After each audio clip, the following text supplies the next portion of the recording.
Welcome back to the Foreign Report, your weekly foreign policy show that gives you all the gory details of geopolitics with hopefully some laughs along the way. This week, we've got guaranteed laughs along the way because I'm Travis Irvine, filling in for our usual foreign policy curious host, Seena Ghaznavi, a.k.a. FPZ, a.k.a. Foreign Policy Zaddy. And the reason for that is because in addition to being a zaddy, Seena is also a very good daddy. And I know it sounds weird when I say it, but I'm talking about his family. He's on vacation. You should say father. All right, but we say zaddy and daddy here. I mean, I can keep it fun. Yeah, you got to keep it fun. I'm sorry, this isn't my show. You do your thing. No, this is why we wanted you here, filling in for my role as the guy from America who doesn't know anything. Ladies and gentlemen, our good friend from Side Stories, from Last Podcast on the Left, and from a show that Seena used to co-host, Brighter Side, right here on Last Podcast Network. Ham Radio Takeover, Ed Larson, everybody. Here we go. Ham. Welcome. We should really think about factory farming. Yes, also that. We love our piggies. We love our piggies. I swam with pigs last week. I didn't know they could swim. I was in the Bahamas. They don't swim Ed, don't say that about your family. Hey, come on, folks. Come here on. we go. This is what we do The here. real joke is I don't have a family. They've all passed on. Right. Travis directed a movie about it, actually, called How America Killed My Mother. Check it out. 5th anniversary of that movie. Oh, it being is. released. Yes, absolutely. We released it in 2020, and here we are 5 years later, and everything that we talked about then is still relevant. Unfortunately, yes. I know, exactly. Unfortunately, it seems like it's almost worse. We were headed in the right direction. I was like, oh, this movie's irrelevant now. We can just put it to bed, and now all of a sudden it has a new life. New shelf life, as they say in the documentary world. So we will get into all of that. And of course, we're going to be getting into all the foreign policy news of the week. I am Travis Irvine, filling in T-Steps, they call me, Columbia Journalism School creds. Although today I am wearing, in honor of your documentary, my Smod Castle Film Festival. We showed our movie there in New Jersey. It's Kevin Smith's film festival. Yeah, it was a lot of fun in the Atlantic Highlands in New Jersey. Yes. Go check it out. Go to the theater, even if you're not there when the festival's happening. The theater is really cool movie theater. Yes. In general. So yeah, I love that story. He saved his childhood movie theater. He saved the whole town. Like Pretty he much. bought up the convenience store from Clerks. He owns that, and the comic book store next door. He owns that. He bought the whole town and saved it. Even the church, I'm pretty sure is where they shot the outdoor scenes of Dogma. Yes, it is. I'm just like, wow. Anyway, so Kevin Smith, we have so much to get into. Of course, here at Foreign Report, sign up for our newsletter. It is free for now. You get all the extra articles and links that go to the stories that we are talking about, all the news that we're talking about, foreignreportshow.com. Follow us on YouTube, Spotify, and you can write us emails at theforeignreportlpn@gmail.com. And of course, leave only nice things in the comments, or else Seena will not read them because he never reads the comments anyway. Yeah, no, he hates them. He loves to hate to read the comments that he doesn't read. And it doesn't matter how many nice ones you write. He's only going to read the bad ones. He's only going to read the bad ones. It doesn't matter if you sit there and you say really nice things. He just ignores it because he doesn't realize that that's actually helpful. Right. Yeah. It's constructive criticism. Yeah. And then you delete those so no one else can see them. And then I just read the comments like, everyone's being really nice. Yeah. And then he's like, you have no idea. It's called engagement. Absolutely. People are going to be coming for me today, I'm sure. Well, this is what the ham radio is all about. I'm ready for it. I don't care. I'm indestructible. Yeah, and you also brought a lot of good news with you today. I mean, just to kick it off, I want to, first of all, you do have foreign policy experience. By foreign policy, you've worked more extensively in the Middle East, or as we call it on this show, West Asia. Yes. Because that's more accurate. But you actually did. Thank you. I hate that term Middle East because it doesn't mean anything. It's also, as we covered. Like middle to what? In the middle of where? Yeah. Exactly. No, and we covered it on this show. It's an old colonial term. Yeah. It comes from colonialism because for Europeans, the Middle East was the middle of their world. Yeah, at the exactly. time. It's actually just, more accurately, West Asia. Mm-hmm. So it's a part of the continent. Please don't get me started. Although we do have to get started because I do want to talk about your experience in West Asia. It actually ties into your documentary, How America Killed My Mother, because you went there in 2016 for a USO comedy tour. Yes. That it was your first Christmas without your mother. Please tell us that incredible story? So I went, I did USO. It was 2016. It was Christmas. So it was Christmas Eve and Christmas. We did 4 shows in 2 days, and we flew back and forth from Iraq to Andrews Air Force Base. Andrews Air Force Base, really cool to leave out of there. Yeah. We flew out on one of those like C-16. I think it was, I don't remember the names of all these planes, but it was a giant plane. Giant plane. So big, like we had to like wear coats and stuff, and like Oh, yeah. there was a Hummer in the back, and then we were throwing footballs all the way. It was huge. It's like a cruise ship was a plane. Yes, exactly. Yeah. And they put an office. They built an office in the middle of it for the chairman of the Joint Chief of Staff. I did it with the chairman of Joint Chief of Staff at the time, Joe Dunford, who was surprisingly liberal after when I was talking to him. Sure. And that would have been the end of it. I mean, the end of 2016. That was the end of the Obama reign. Yeah, it was. I was very impressed by him as a human being. I thought for sure as a general or the chairman of the Joint Chief of Staff, I was like, this is going to be a really intense dude. And he was pretty intense, but he was very approachable at the same time. That's great. And loved just chatting it up with the boys. We got to hang out.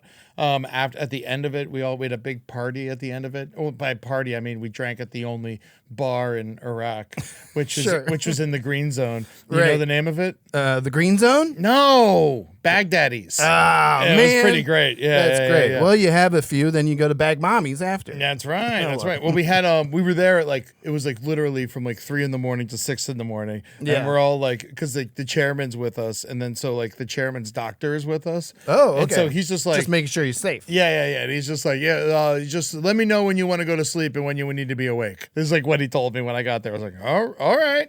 And then I was like, oh, I'm getting sleepy on the ride over. He's like, all right, here's your Ambien. And then he just gave me some Ambien, and then I was like, all right, I passed out. And then in the morning, I was like, oh yeah, I could use a little Zoom. And he gave me this like pill called Provisual, and basically it's what they give like the soldiers. It's like Adderall, but without the evilness. Okay. And it just kind of gets you up. And then he started giving Provisual? Provisual, yeah. Okay. It's like a super drug. I got to save 2 of them. Oh, hello. Yeah, they were great. Yeah, Imagine they're movie- gone now. 6 years later. Yeah, I would think movies are better with that kind of drug. Oh Provisual. my god, dude! I did half of it like in Disney World. It was great.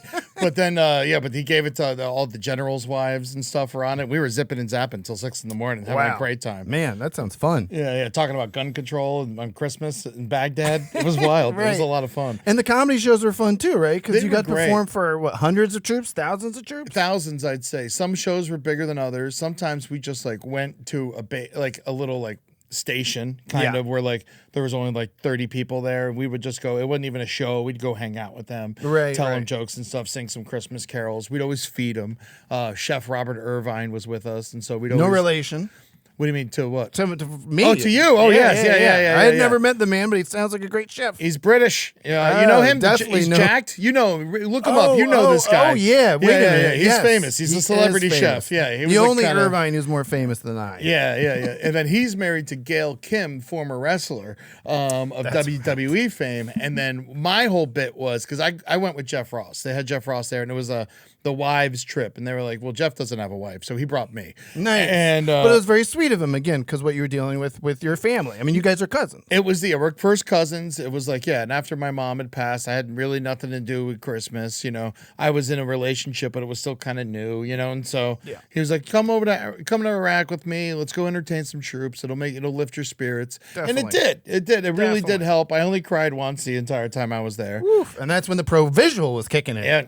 Yeah. Hello. Oh man. So I accidentally stumbled into a midnight mass mass Yeah. because it was Christmas Eve and we were in the Green Zone in Baghdad. So we did the shows, but afterwards it was midnight mass, and I didn't know it because truthfully I was terrified. Yeah. I'm in a war zone. It's Christmas. My mom just died. My brain's all over the place. Right. But in my mind, I'm like, whatever you do, if you get lost, you don't know what's going on, just get as close to the general, get as close to the chairman as possible because he's not going to die. Right. No matter, Right. they're not going to let him die. Yeah. So if I'm standing next to him, I'm going to live. That was like where my theory was. Cool. Yeah. And so I saw him like leave the building we were in. I was like, oh fuck, he's leaving. And so I follow him, of course, just to like do it. And then I'm like, oh, I think he went in that room back there. And I went into the room and it was like a full midnight mass. Wow. And I'm like, for Christmas Eve. I'm a staunch atheist. Sure, but raised Catholic. My There mom you was go. Catholic. My father was Jewish, so I'm an atheist. But I was raised Catholic. I went to Catholic school and all that stuff. And it was a Catholic mass. And it was a midnight mass. It was in the back of the cafeteria. And as soon as I walk in, chairman's like, Ed, you want to join us? Come sit with me and my wife. And I'm like, oh, wow. Right. As you do when invited to mass by a general. Yeah. So I'm just sitting there doing it, and they're delivering mass. The guy, the priest, or the guy who delivering the sermon, I don't think it was an actual priest, but he had a gun on his hip, and it was just it was the craziest scenario. Chaplain of some sort. Yeah. And it was wild, and we did the whole mass, and I was like, this is like a prank on me from my mother, to make me go to church on Christmas, sweet, yeah. She's just like, I told you, Eddie, I'd get you to mass. Yeah, but I don't care if you went to far Asia, West Asia.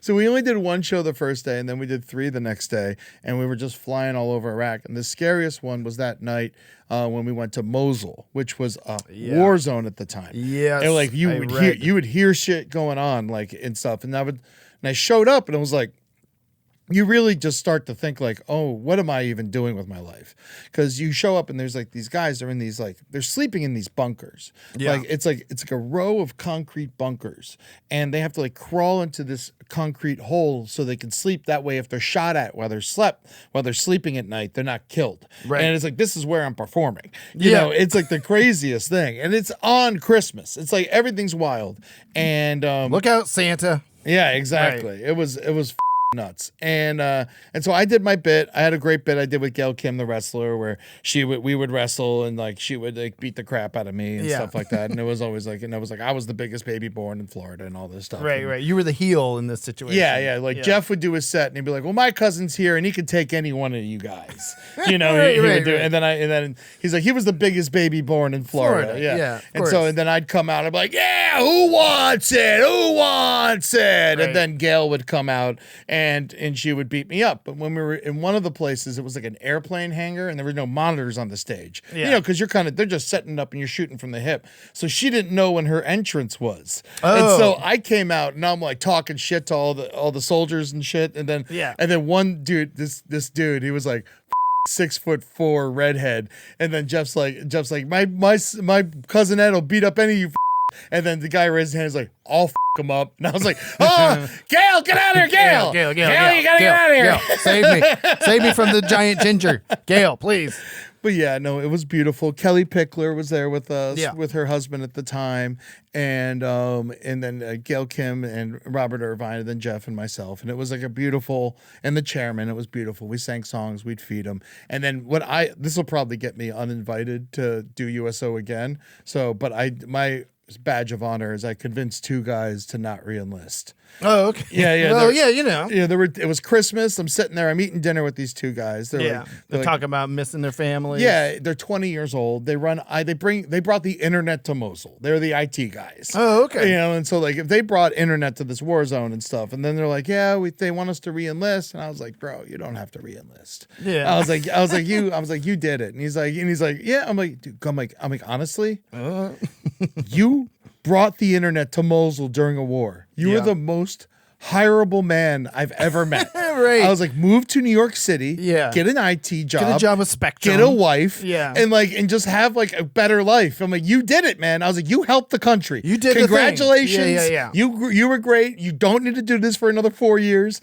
You could totally just get out of here now and start the rest of your life. And I think I convinced them. Yeah. There you go. And so I was real happy about that. But I would totally do it again if they would let me. And recently they're doing a USO tour right now that Jeff's on, and he asked me if I wanted to go with him, and obviously I was busy. I was doing some tour of my own, and I couldn't make podcast. it. But also I thought that USO was only during wartime. Oh, war times, yes. I thought it was only during wartime, and so in my mind I'm like, well, what war are we officially in right now? We kind of talk about it. The whole world is still a war zone. Yes. Since 9/11. Absolutely. War on terror means every single corner of this green earth is and blue earth. Especially Western Asia. Yes. Especially West Asia. So I think what's beautiful though about not just your positive energy, sir, but what you told me about USO, You know, you've got this experience with soldiers, and you've always said like last week we covered the death of Dick Cheney. Yes. And this is the man who literally engineered, started,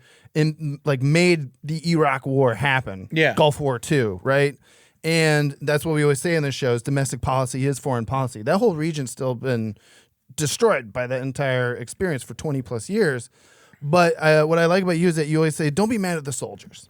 You know, like you can't. Yeah, right. They're just signing up. They don't have the money to go to college. They want health insurance. Right. You they know, want the it's benefits. like, I know they plenty want to of serve guys. their country. I know plenty of guys who enlisted just because they needed to. It kind of helps you get your act together. Also, if you're like troubled, if you get and so it's it's either that or like become a criminal for some people. Right. And so it's really it's very important. I'm glad it exists, and so I love the soldiers, but I hate the senators. Yeah. Yeah. Whoa.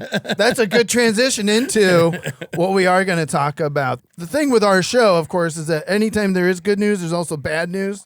So in the interest of, again, domestic policy being foreign policy, I highlighted 3 good news stories that you brought with us that are big for this week. All right. The good news, and we were about to get into it before the show, and I was like, save it for the show, Eddie. Okay. The shutdown is over.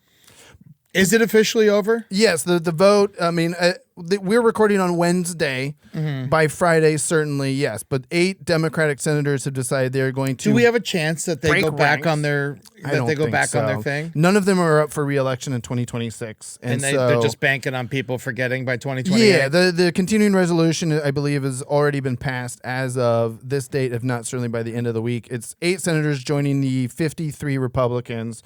To get over the 60 vote threshold in the Senate to reopen the government. And they did this, and this is where you and I were going to get into it. I know you're a man of roasts, but the 8 senators, 2 of them are from New Hampshire, 2 of them are from Nevada. There's an independent, Angus King, who I usually love, from Maine, but he caucuses with the Democrats. John Fetterman, of course, is always fighting with his own party out of Pennsylvania. Oh, yeah, you can't expect someone to have courage in shorts. There you go. Boom! Roasted. Got him. 8 Senate Dems and shutdown. And again, I mean, it's exactly who you would think it would be. But again, more importantly, they have no reason to go along with the other 50 or 40 some Democrats that were going to hold ranks on this whole idea. The whole reason the Democrats were not going to reopen the government with the Republicans is they are very nervous about healthcare prices getting out of control.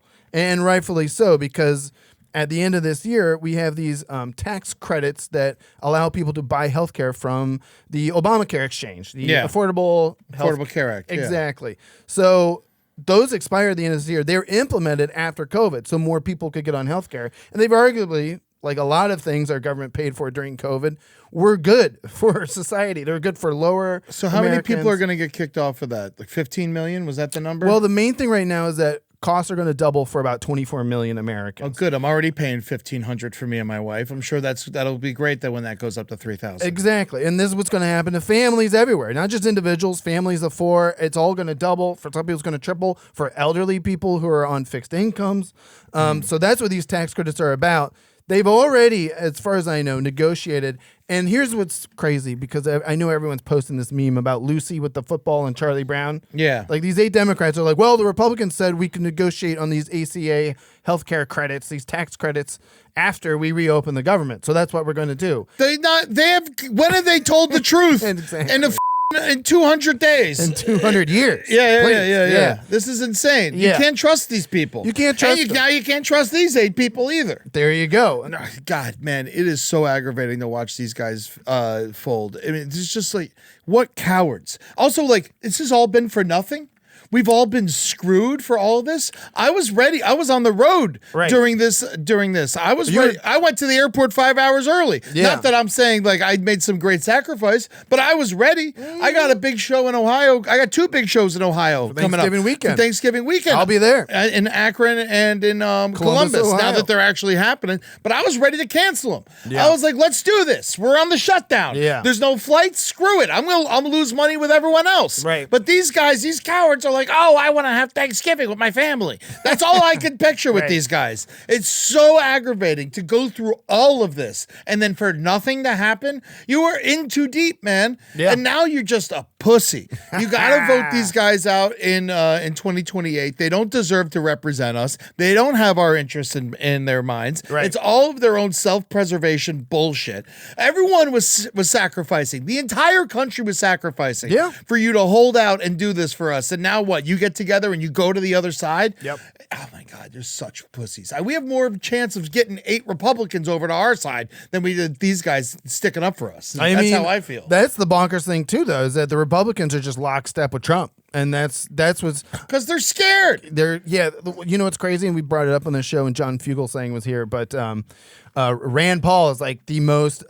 He's the crazy Republican because he goes against Trump the most. Oh, screw them for making me think oh, Marjorie Taylor Greene's right today. You're like, what is this? That's like, what the hell is going on? Exactly. Every week we ask that, but also like we're watching clips from Tucker Carlson being like he's against us bombing Iran. And he's trying to save his career. He sees the writing on the walls. He's like, this is all ending real soon. Yeah. And he's like, because especially after our crazy election last week that went so well, for them to fold after that, it's just like, you cowards. Yeah, John. Like we had them on the ropes. Yeah. And then now you just fold like that? You stupid cowards. Yes. It is. Jon Stewart said the same thing on his podcast. It's just like, you had this major win, blue wave, 2021, all these races go to Democrats. Yeah. And that's like, what's your strategy? Oh, just fold like you always do. Bend over. Take it. You just take it again. It is so stupid. I hate every one of you. Hassan, Shaheen, King. They're from New Hampshire, yeah. Rosen, Cortez Matzo. Cortez Matzo sounds like a conqueror. You know, she's from Nevada. Fetterman. Oh my God, Fetterman. I almost liked you. I was this close to liking you just because you like tell people to go screw themselves, but it's really just so you don't have to dress up. There you know, yeah, right. It's got, and then Durbin, you go screw too, you old piece of shit. He's retiring anyway. Yeah, so that's the thing. All 8 of them have nothing to lose. Get out of there. We don't need you. You're already quitting. We're watching you quit in real time. Yes, this is like all of these guys suck forever. They've ruined their legacy. Any chance they've had at us standing up and be like, they were actually okay, it's gone now.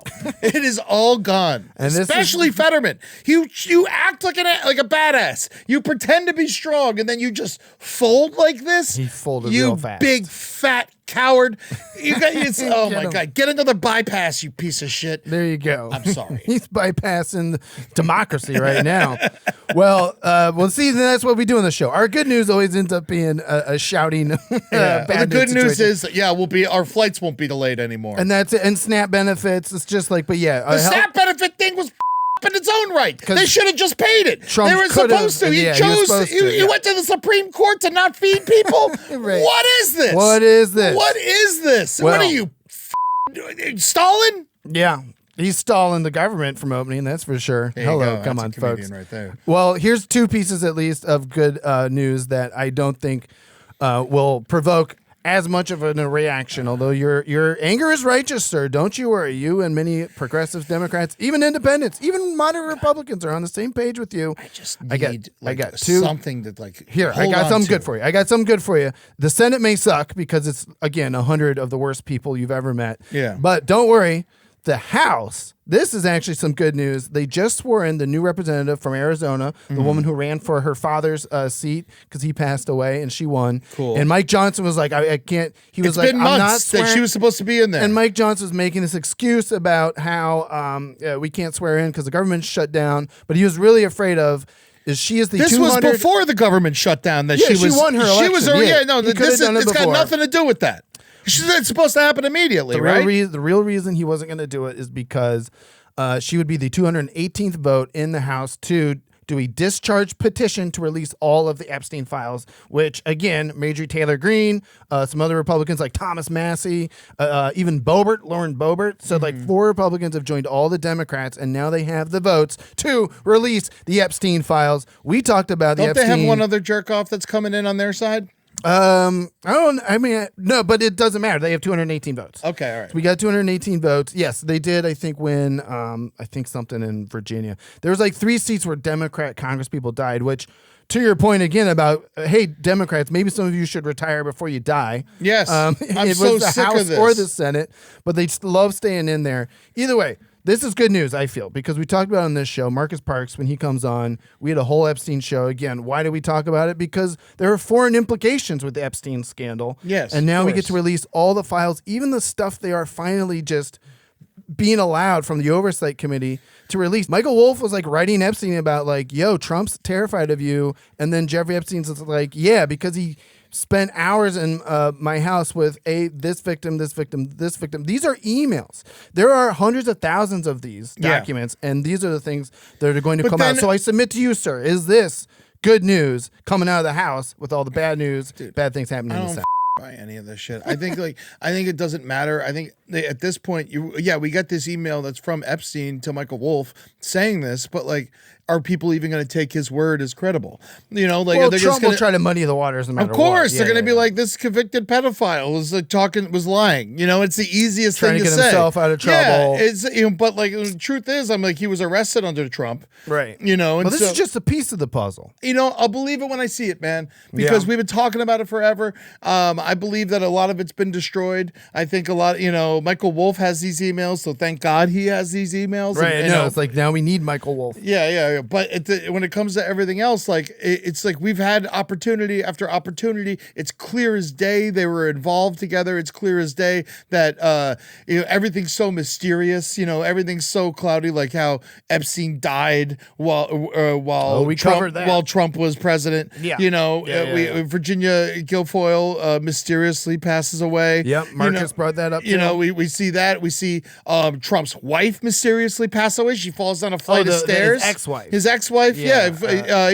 Ivana. Yeah. She mysteriously passes away, falls down a flight of stairs, and then there's no autopsy, and then she's buried on Trump's property.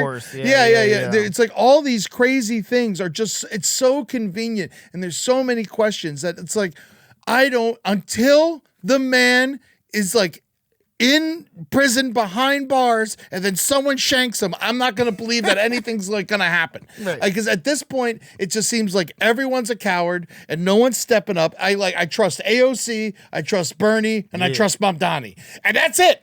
And that's it. I don't trust anyone else. The rest of them, I kind of like Elizabeth Warren. Like the rest of them are worthless to me. They all seem like, and Newsom's having, I'm having fun watching Newsom, but do I really trust him? I don't think so.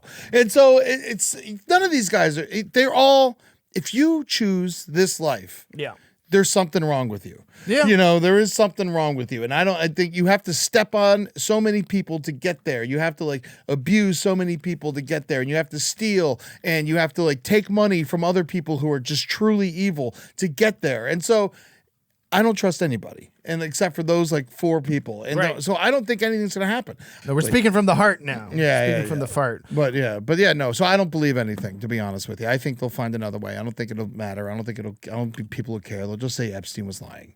Well, I think you did touch on at least a positive piece, and that is you got people like Bernie, AOC, Mamdani on the come up. Bernie's Fighting Oligarchy tour has brought out hundreds of... Sorry I'm yelling so much. No, that's fine. Hey, that's up to our audio engineer to fix, not me. Okay, I love the passion.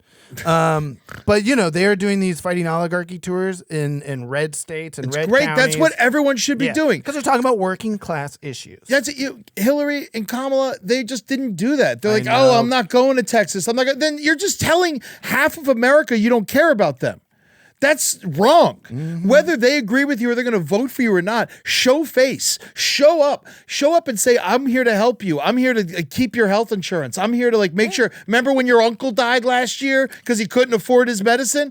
I'm going to make sure that doesn't happen. And appeal to everybody food as well. Yes. Food is so expensive. So. You got to go out there and you got to talk to these people. And I love that AOC's doing that. I'm just hoping that she's very protected. I hope that like someone's paying for her to have like 24-hour security. Right. Yeah, I think Seena was saying Mamdani has like a security guy still. But like, now he's mayor, he'll definitely get more. But that whole campaign, it was just him and the people and like a security guy, one bag man. So that is our domestic policy. We got into it there with Eddie Larson, baby. Love the passion, love the positivity. Positive things are coming, folks. if we make it so. We have to. And that is the thing. We cannot rest. So we're going to take a quick break.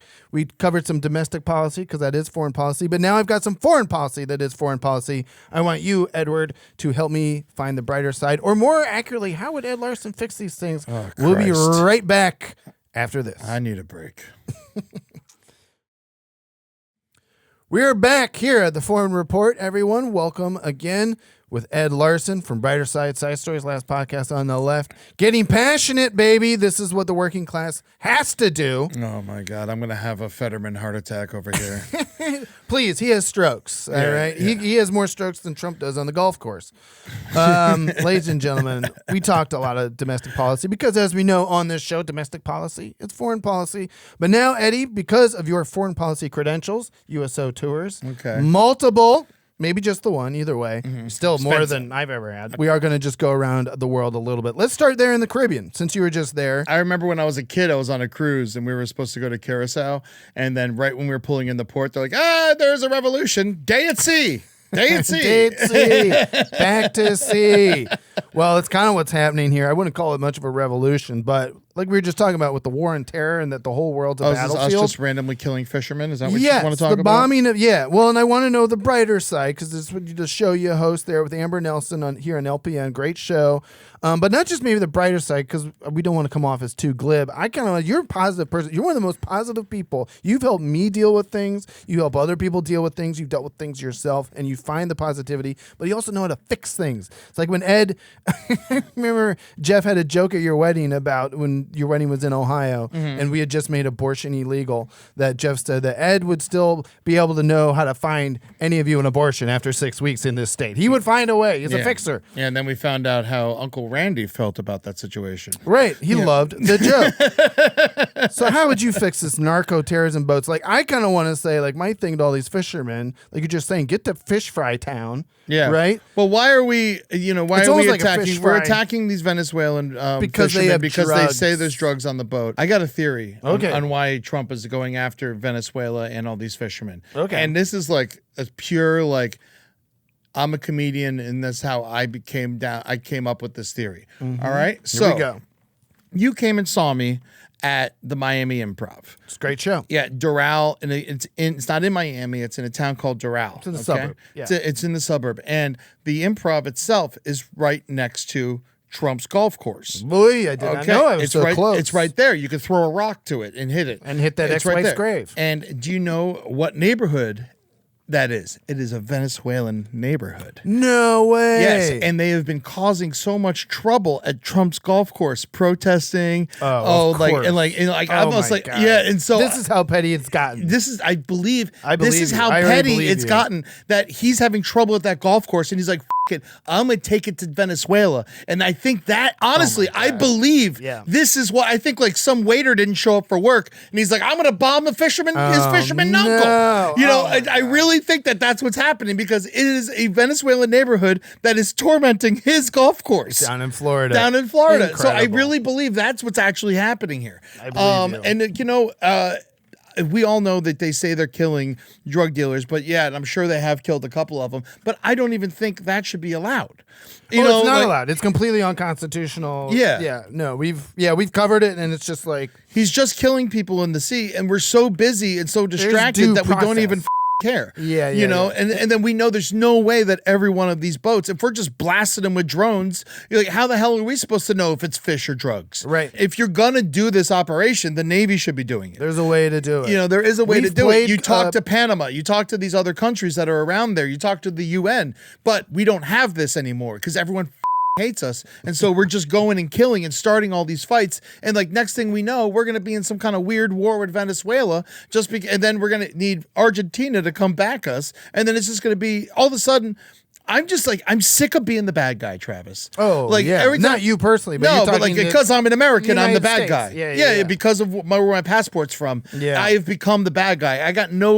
I got nothing to stand on. I got no soapbox anymore. I don't think anything good's going to come out of this, Travis. Oh, okay. Great. Yeah, no, I think that we're just going to end up pissing off someone who should be an ally, someone that we should work with, and now we're going to end up being enemies for decades, even after we get someone decent in there. Even if this all gets fixed, they're still going to hate us forever.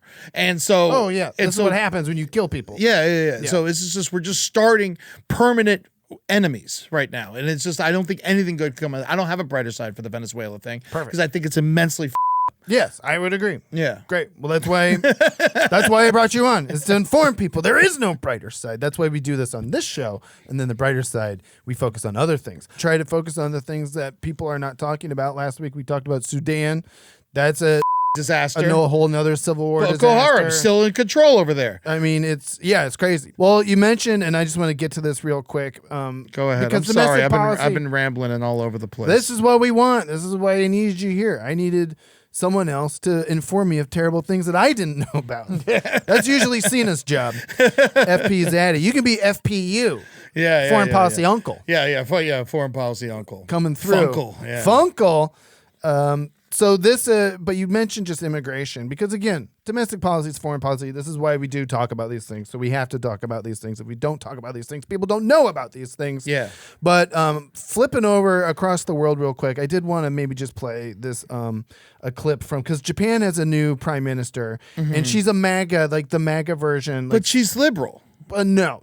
She's part of the liberal party, but she's not. Exactly. And that's what's so fun about political parties in other countries. I mean, even the Bahamas, the progressive liberal party was the conservative party. Gotcha. And so in Japan, yes, the party's name has the word liberal in it, but she was the conservative party. She came up under their former prime minister Abe, and she was part of his cabinet. She's like the Margaret Thatcher of Japan.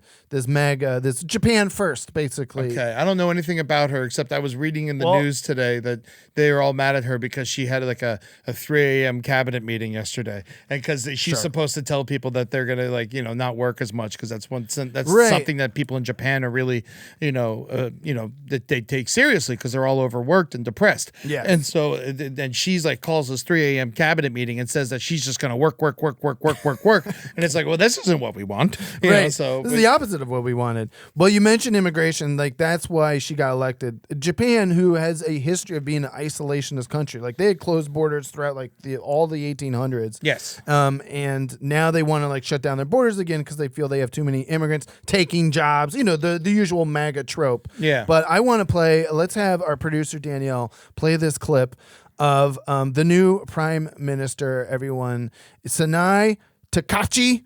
And you're going to love this. I mean, Margaret Thatcher was the Iron Lady of Great Britain. I think she's about to be the Iron Maiden of Japan. Oh, she's singing. That's her. This is Japan Idol, I'm guessing? I think it's like a version of. Now, was she a politician in this moment? Yes. She was like still a member of the cabinet. See, I do find this kind of fun. That's what I'm saying. I'm trying to find I miss Clinton playing the saxophone and stuff like that. But if it's just the fact is we know she's evil, and so it immediately isn't fun anymore. Well, it also now it makes sense what you're just saying. And again, this is why I love talking to you, because you teach me things as I'm trying to teach you things. But 3 a.m. meeting for this lady makes sense. She's probably up just raging at 3 a.m. at the karaoke bar. She's all hopped up on their version of Provisual. Yeah, right. Yeah. Well, that's the best pro visual I've got of that lady right there. So she's now in charge of Japan. Great. And that's great. A nice I almost thing. like Japan. Right. Even evil people can rock. That's a brighter side. Oh, God, does that mean I can't? I really wanted to go to Japan in 2027. Can I not go there now, too? I'm planning. It's why you can't plan for the future. No, you can't. You just got to go on the whim. Like, what's okay now? Yeah, delay all trips, not just to Ohio, but Japan. Speaking of Ohio, when we come back, it is time. Ed, thank you so much for being here. We have one final segment we love to do here at the show that is kind of our brighter side segment. All right, good. But even this can get dark. I'm trying to keep this one light for us today. We are going to be talking about J.D. Vance, the vice president, he used to, when I first started doing this segment, when I first came on this show, he was doing a lot of foreign policy stuff, and that's why we started doing it. Now he just sucks, and everyone knows it. So that's kind of the new theme of the segment. So when we come back, it's everyone's favorite corner, the JD Vance corner, everyone. We'll be back on the Foreign Report. It's a love seat, right?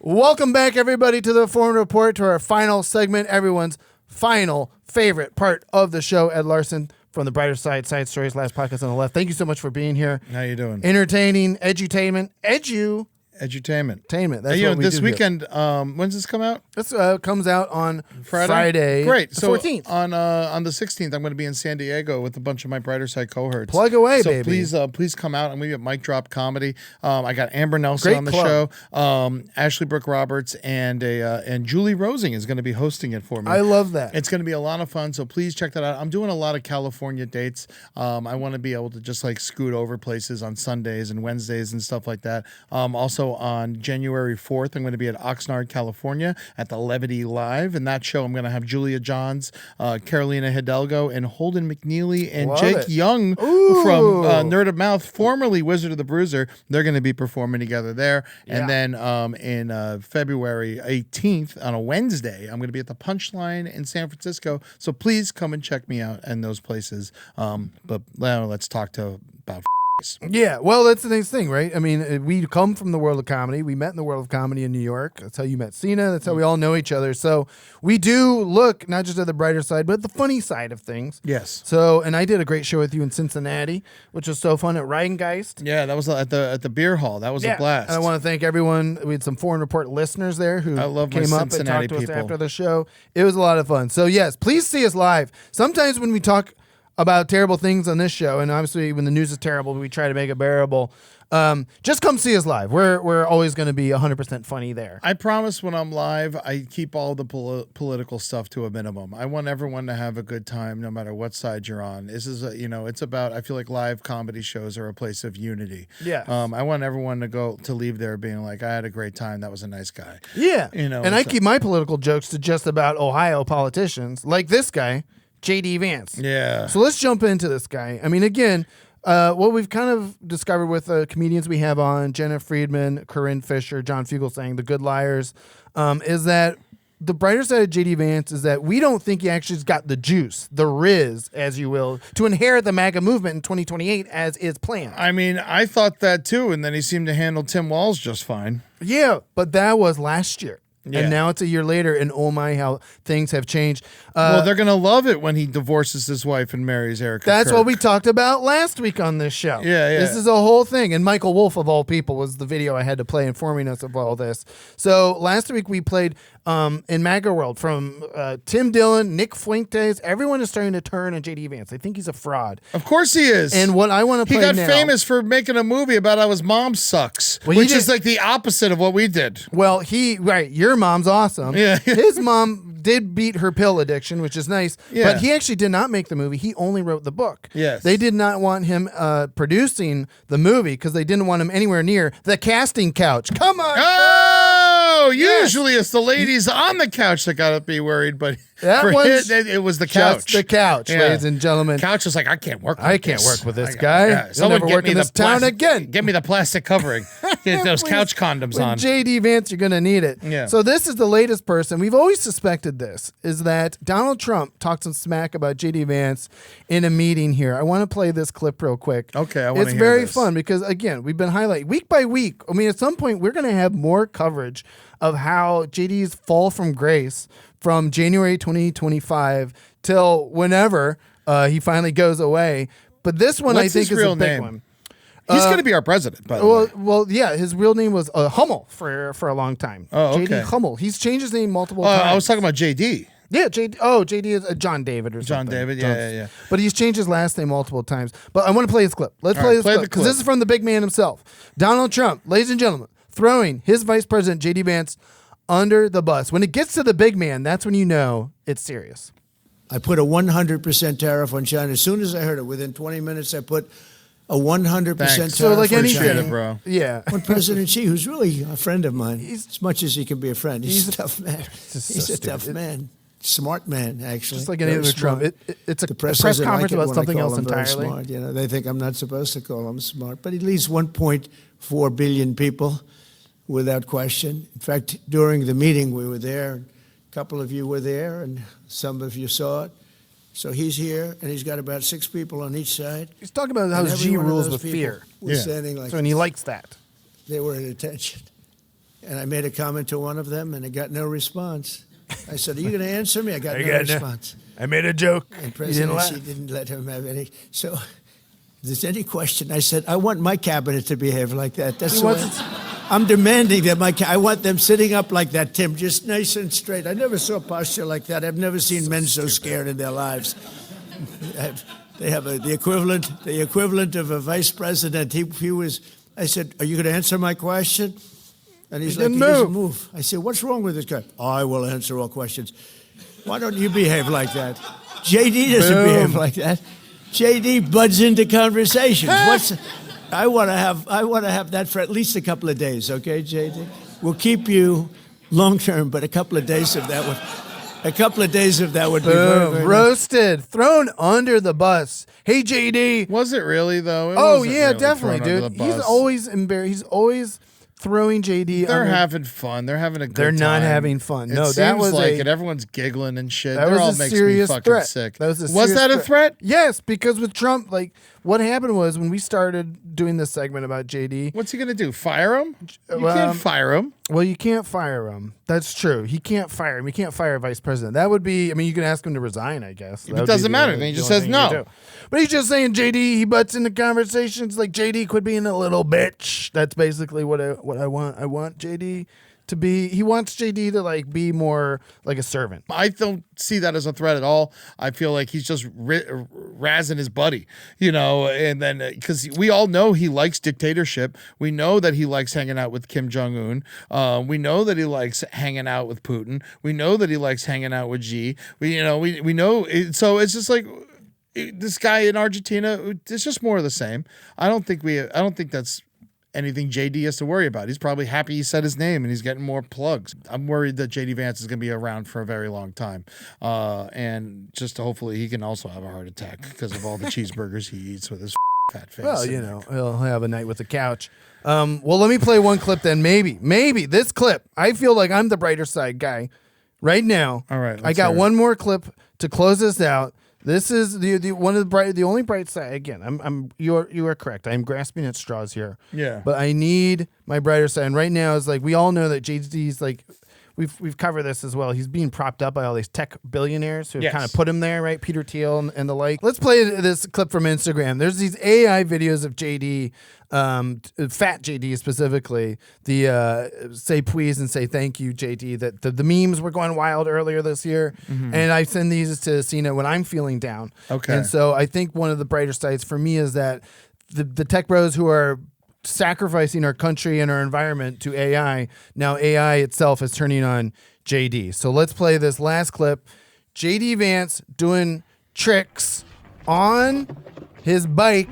Fat JD, come on, people. For the audio listeners, you're gonna have to see this to believe it. Go to YouTube and check it out. Look at this.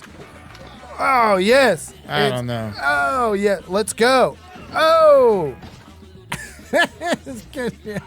This guy is using this and he's like, oh, look what they're creating about me and all that shit. It makes me sick. AI, the tech bros in San Francisco, Peter Thiel with his crazy Greta Thunberg's the Antichrist speeches. Sure. All these guys. I got to get rid of my PayPal. It's just so goddamn convenient. I know. But it's just like all these. I hate everyone right now. I don't trust anybody. I like you, Travis. I know I'm yelling a lot. I love Seena and I love Adam and I love everyone here at the Last Podcast Network. But I am I'm out of my good juju. I'm out of my good juju right now. Yeah. And I'm just so sick of like watching everyone be okay with us self-destructing as a nation. Yeah. With us like taking like hundreds of years of good work and then like next year's the 250th anniversary of America and Trump's going to pretend like he built America during all this and shit, and then we're gonna have to watch him celebrate. We're gonna have to watch the Olympics come back to America while Trump is in office. We're gonna see people boycotting even coming here. It's gonna be intense. It's a really sad, dark time. And if these 8 Democrats are the people we have to look up to save us from this shit, we're fucked. We have to vote these people out. I'm sick of any old motherfucker except for Bernie, and it's just like we need young people in there like Mamdani, and so I'm just mad all the time now. I'm sorry. This is supposed to be the brighter side. I'm sorry. Yeah. Tune into the brighter side for check bright it stuff. out. Yeah, where can people find you? See him live. See him live. See him on brighter side. I'm sorry, side. Travis. I should have been nicer. You were like, I want a brighter side light episode. That's what you told me. Well, you did. That's what you said before we came in here, and you said that to me, and I didn't listen. You did show me the brighter side of many things. Yeah, you think so? Yeah. Like what? I mean, I like my friends, and I like doing live comedy. I think that's like you said. That's where we really. It's like we got to get off of the computers with the AI. Let's go see each other live. Let's interact with our communities. And I just want us to go back to talking to each other, to get a pen pal. Like literally, you know how nice it is to get mail that doesn't suck. It's like I like a postcard. Yeah, I love postcards. I get them everywhere I go, and I send them out to people. Yeah, you don't get them because we live next to each other. But but I think I have even sent you one when you're back in Ohio. Well, you sent me a thank you note for the wedding. It was very nice. Yes. So let's leave with a positive. Talk to each other. Talk to each other. Call each other. People, your family, your friends, your community. And in this time when everything sucks around you, and especially when it comes to Thanksgiving and we don't know where we're going to be, we don't know if we're going to be able to see our families this year, remember, take care of each other. If you are too broke and you're going to someone's house who's taking care of you, then just be nice. Do the dishes. Like offer to take the dog for a walk. Bring a joint with you. It's just like do something. Bring some shrimp if you can. I know shrimp's a little expensive, but it's just like do what you can to help out your local community, because that's really all we can do right now. And because we just need to hunker down until we can start voting these out, getting younger people in there. People younger than me is what I'm looking for. I feel like I'm too old at this point. Working class people. Yes, working class. So let's just work on that the best we can. And guys, I love you, and we're gonna be okay. We're gonna get through this. But I think a good thing to say to anyone who you're arguing with this Thanksgiving is about if they're a MAGA and you're not. What I always say is a good rule of thumb, and there's really no way anyone could ever argue with this, is I don't vote for the people that the KKK votes for. I think it's that. I think you can take it that simple. Good rule of if thumb. the KKK is voting for them, I'm voting for the other guy, no matter who it is. Yeah. So I think that's a great thing to say to anyone, and they can't argue with that. So remember that when you're going out there and you're fighting. I know you wanted this to be positive. That's I'm sorry, positive. Well, it brings us full circle. The soldiers. Let's get out of here before I have a heart attack. The soldiers, everyone. That brings us full circle. It's like you said. Yes. The soldiers are good. The senators are bad. So let's keep working on each other, our family, our friend, our communities. That's what we do here at the Foreign Report. That's what we do on the brighter side. That's what we do here on Last Podcast Network. You can leave comments, and Seena will not read them. Sign up for our newsletter. There's so many things that we covered. ForeignReportShow.com. Write us an email, foreignreportlpn@gmail.com. And don't forget to watch How America Killed My Mother, especially during this Thanksgiving. My mother's birthday is November 26th. My mother would have been 75 this year on November 26th. So please watch the movie this year. Enjoy it. Watch it with your family. I love you, Travis. Thank you for having me here and talking to me about this and let me get some of this off my chest. Hey, baby, when the world is terrible, we make it bearable. Thank you, Ed Larson, for joining us for a ham radio takeover. And yes, happy Thanksgiving. Don't forget to call your moms. Yes.